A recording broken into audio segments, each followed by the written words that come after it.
So this is a picture of my present time now. So my present is dominated by lots of grief and lots of memories. I lost my father last year and I really miss him. He was the kindest, gentlest man that I've ever known. He was so soft that not even once in my lifetime did he ever shout at me or made me cry. He was just soft as marshmallow.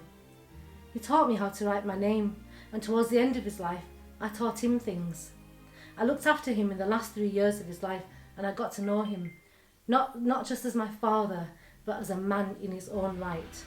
This tree represents his unfulfilled dreams, and also his dreams for his newer generations. He loved cars, therefore there's the spanner. He loved mending and tinkering, and he loved it, and he was the best mechanic on the block.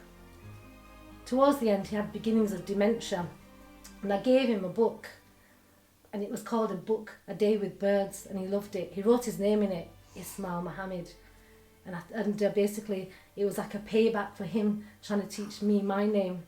The grief and the sorrow and the loss is still here, but as Rumi says, invite them all as guests. Invite your losses, your griefs, and treat them well. I dream that I'm back in your arms again, Dad, like you've never been away. I dream that you taught me to write my name, Razia. I loved the way we laughed together, and I loved the way we spoke together. I loved the way we sat together, and I loved the way we ate together. I loved the way we spend our time together on this blessed earth. Though you are gone in body, you are still here sitting at the family table, and life goes on and on and on, and life flows on and on and on, and you are still here in our memories. Another picture of my present, and it tells a story of COVID.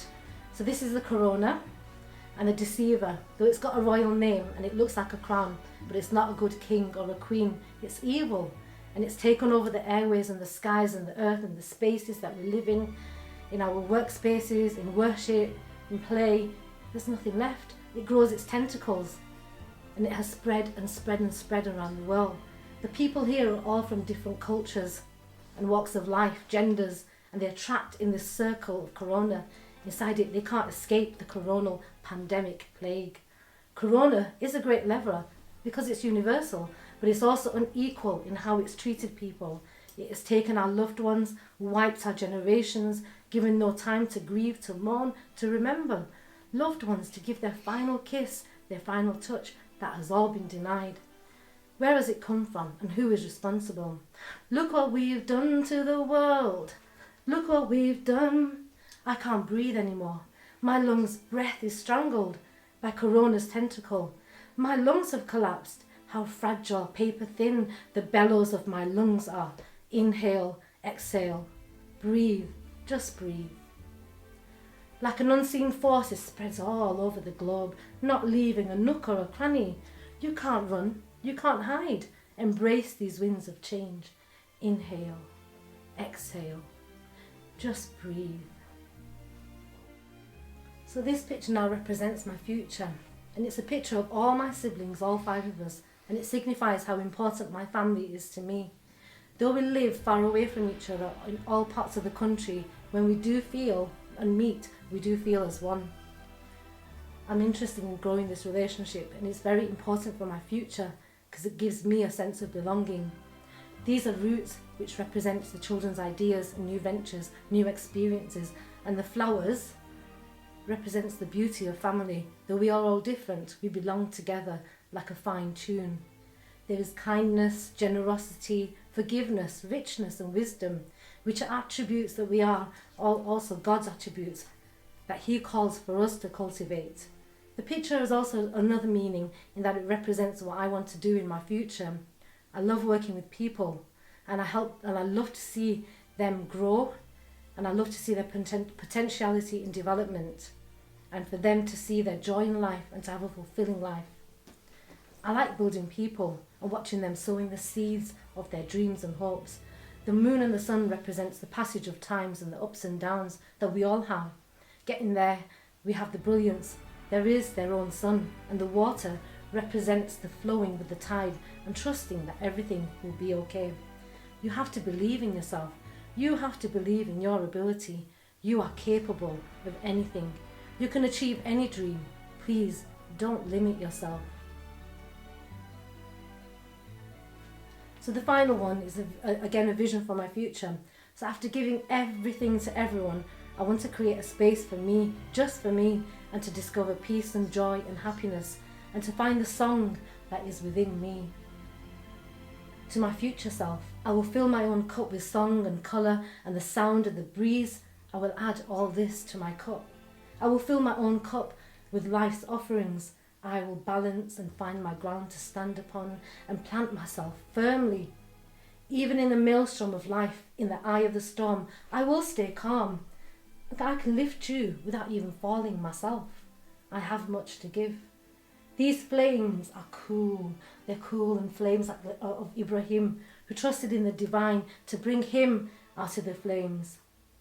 This is my garden, born out of the flames of life, once hot and now cool to touch. I love life.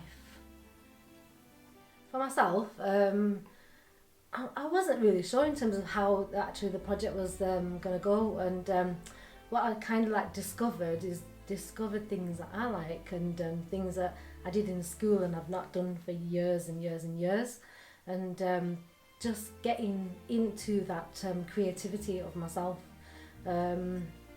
and I just think the art form is just absolutely brilliant. The Potagan had that ability to kind of take your story and what was yours and to give you confidence, and I think I found my self-esteem through it as well, and my love again for arts.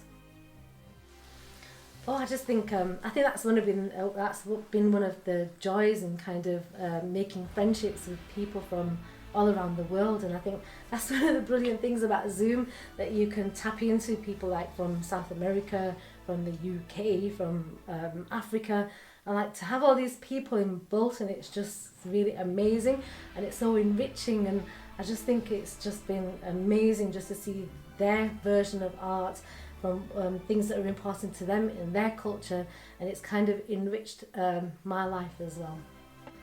I'm asking for the next project. This one's not even finished. I'm asking for the next one. I'd really like to develop this more, and I think just the friendships that have been built with the project, and just the ideas, the creativity that's come out. I think it's a force for change, and I think it changes you as an individual, but also feels like you're part of a family and a community.